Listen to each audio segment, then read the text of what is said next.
आपकी बहुत जिद थी कि आप सर पार्ट 1 का सजेशन लेके आओ, तो आया मैं और उम्मीद करता हूँ कि आप इसे ध्यान से देखेंगे और एग्ज़ाम में अच्छे से अच्छे स्कोर करेंगे। और मैं दावा करता हूँ कि यदि आप इसको अच्छे से तैयारी करते हो तो 90% प्लस क्वेश्चंस आप लोग टच करके आओगे एग्ज़ाम में। बशर्ते आपको कुछ कुछ पोर्शंस को गौर करना होगा, जैसे फोनेमिक ट्रांसक्रिप्शन है, उस पर भी मैंने वीडियोस बनाई हैं, आप देख सकते हैं उसे, उसकी ज़्यादा से ज़्यादा प्रैक्टिस भी करें। मैं इसके लिए भी बताऊंगा आपको क्या इसके तरीके हो सकते हैं ज़्यादा से ज़्यादा सही बनाने के, और फिर ऑब्जेक्टिव्स वगैरह सही से टच करें। तो आइए एक एक करके हम पहले पेपर 1 का देखते हैं क्या कुछ एग्ज़ाम में आने वाला है।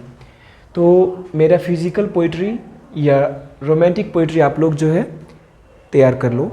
इस दोनों में से कोई एक तो तय रहना है, लेकिन फिर भी आपको रिस्क लग रहा है तो आप एक और पोएट के बारे में, W.B. यीट्स के बारे में तैयार कर लो, ठीक है।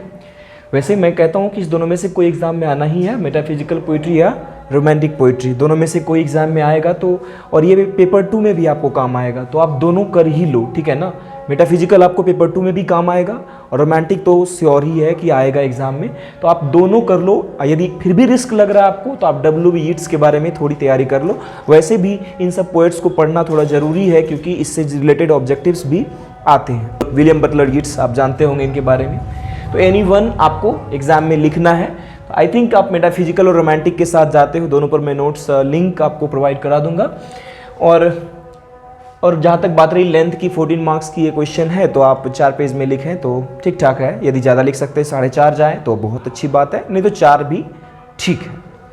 आगे बढ़ते हैं अब दूसरे नंबर में। आप हीरोइक ट्रेजेडी या मॉडर्न वर्स ड्रामा ये दोनों कर लो, ठीक है। हीरोइक ट्रेजेडी या मॉडर्न वर्स ड्रामा दोनों में से कोई एक रह सकता है, आप दोनों कर लेना, रिस्क मत लेना, ठीक है।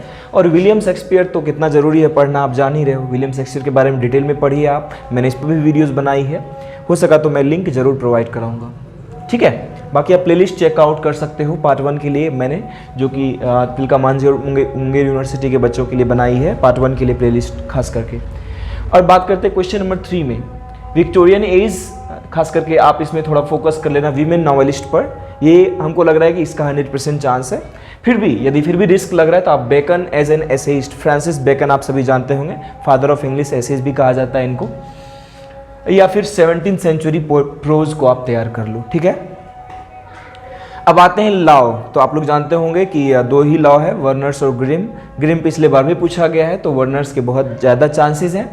या फिर भी रिस्क लग रहा है तो आप इंडो यूरोपियन फैमिली को कर लें, दोनों पर भी मैंने वीडियोस बनाई हुई है ऑलरेडी। अब बात करते हैं बोरोइंग में से, तो फ्रेंच बोरोइंग आप कर लो। फिर भी रिस्क लग रहा है तो आप लैटिन या स्कैंडिनेवियन दोनों में से कोई एक करके जाओ, ठीक है। फ्रेंच तो श्योर ही है कि आना ही एग्जाम में। फिर मॉडर्न इंग्लिश या फिर अमेरिकन इंग्लिश पर आप नोट तैयार कर लो, ये भी लॉन्ग में आना है तो आप देख लेना। या फिर the difference between British and American English, उस पर भी मैंने वीडियोज़ करवाई है। और फोनेमिक ट्रांसक्रिप्शन की वीडियोज़ हैं, आप जाकर चेकआउट करो प्लेलिस्ट में। फिर भी नहीं मिल रहा तो आप कमेंट करो, मैं लिंक ज़रूर आपको रिप्लाई में दूंगा।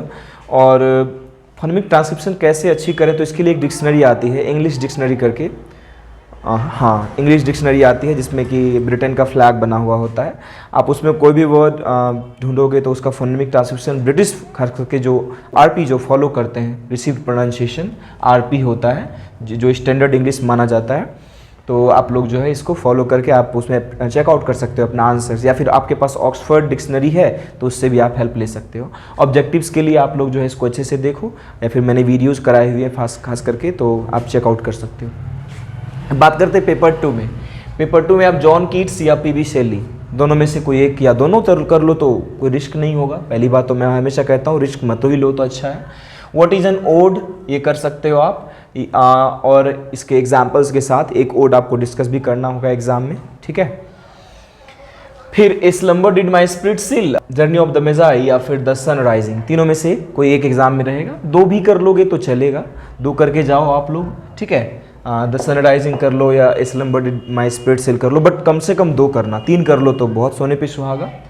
Rape of the Lock as a picture of fashionable life, Rape of the Lock पर मैंने बहुत सारे क्वेश्चंस कराए हैं, कैरेक्टर स्केच कराया है, क्रिटिकल अप्रिशिएशन क्रिटिकल समरी करवाया हुआ है, इसका थीम करवाया हुआ है, as a mock heroic epic भी हमने करवाया हुआ है, तो आप वो चेकआउट कर सकते हो, ठीक है। Central idea of the scholar Gypsy की सेंट्रल आइडिया क्या है, इस पर आप चर्चा कर सकते हो और ये भी लॉन्ग क्वेश्चन में आने वाला है। या फिर इसमें से चारों का एक अल्टरनेट हम आपको दे रहे हैं। हो सकता है एग्जाम में आपको पूछे कि व्हाट इज ए सोनेट, इसके टाइप्स क्या हैं और एक सोनेट को डील करिए, तो ये भी मुझे इंपॉर्टेंट लग रहा है, तो आप इसको देख लेना एक बार, ठीक है। इस पर भी मैंने करवाया हुआ है। फिर एलिजाबेथन सोनेट भी पूछा जा सकता है, तब उसको एक बार देख लेना। वैसे जो मैं यहाँ बता रहा हूँ उतने से भी आप काम चला सकते हो। एक्सप्लेनेशन 3 आने वाला है, आपको यदि नहीं आता एक्सप्लेनेशन तो मैंने प्लेलिस्ट में करवाया हुआ है। फिर टर्म्स में बात करें तो टर्म्स में जो है पर्सनिफिकेशन, पन, आयरनी, सेटायर, हीरोइक कपलेट, कोई 2 एग्जाम में आपको लिखना है, 3-3 मार्क्स का रहता है, तो 1 पेज के अराउंड लिखिए तो बेहतर है। और एक्सप्लेनेशन की जहाँ तक बात है, 3 एक्सप्लेनेशन करना है, शायद 7, 8 या 6 ऐसे कुछ रहता है, उसमें से कोई 3 करना है और कर सकते हैं आप लोग आसानी से। 4-4 रहता है दोनों से, 4 रहता है रेप ऑफ द लॉक से और 4 रहता है आई थिंक सबसे रहता है, कुछ पोएम्स पे भी रहता है, ठीक है। आप लोग देख लेना एक्सप्लेनेशन, कुछ मैंने करवाया हुआ भी है। और ऑब्जेक्टिव्स और स्कैंसन देख लेना, स्कैंसन पर मैंने वीडियो बनाई है, बच्चे उसे देख भी रहे हैं, बहुत ज़्यादा व्यू भी गया हुआ उस पर। आप लोग अच्छे से देख लो, फिर भी कहीं कोई डाउट लगे तो आप हमें पूछो, कमेंट सेक्शन में जाकर बरसात लगा दो और जहाँ तक हो सके मैं आपकी मदद ज़रूर करूँगा। And thanks for watching and take care and all the best for your exams.